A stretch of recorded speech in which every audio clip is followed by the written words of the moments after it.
to another episode of our show, Storytime with Becky. Today we're going to be learning about the saggy, baggy elephant. Well, one day, there was this little elephant, and he would dance around the jungle saying, 1, 2, 3, and then he would kick.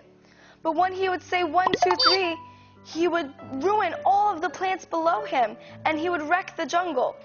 But when he kicked, he would knock over a big tree or a bush. So one day, a parrot stopped him, and he asked him, "Little elephant, why are you wrecking everything in the jungle for us? And when you kick down all these trees. Why?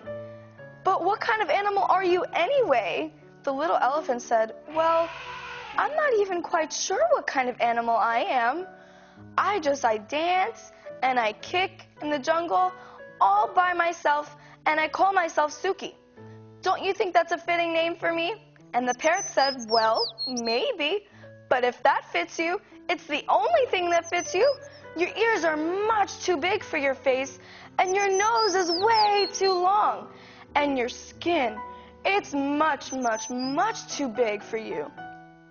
The little elephant looked down at his skin, and he tried to smooth out his wrinkles with his trunk, but the wrinkles kept coming back. And he tried to pull on his pants to make them tighter, but when he'd let go, all the wrinkles and creases would come back. And then the little elephant said to the parrot, "Well, what should I do to improve my appearance?" The parrot said, "Well, I have no idea.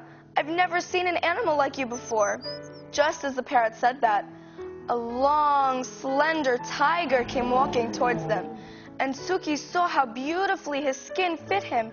So Suki ran up to the tiger and asked the tiger, "Tiger, how do you get your skin to fit you so well?" The tiger thought he really didn't care much for Suki's problems, but he was flattered, and he was a little hungry. So he told Suki, "Well, my skin has always fit me quite well. I exercise, so maybe that's it.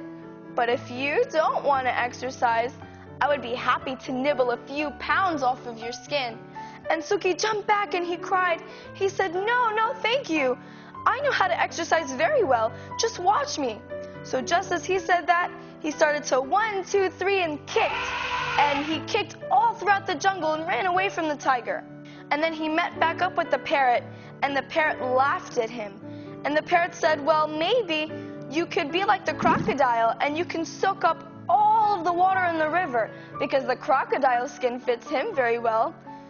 The little elephant sighed and he said, "Well, why not?" So he jumped in the water and he began soaking up all the water he could, but before he could soak up enough water, the crocodile came running towards him and swimming toward him, and he opened his big mouth before him and started snapping at him. Suki jumped back and he ran out of the water and hid in a cave to hide his wrinkles and his creases away from everybody so they couldn't make fun of him anymore. Just as he said that, a lion was walking towards the big dark cave, and he said, "Boy, I am so hungry. I am so hungry, I could eat an elephant." When Suki heard this, he just let out one last bellow because he thought the lion was going to eat him. But as he let out this bellow with his trunk, he heard crashing and stomping all across the jungle. He peeked out of the cave. He saw hundreds of animals just like him charging towards the lion. The lion was so scared and had to run away because there was just too much of them, and they were so big.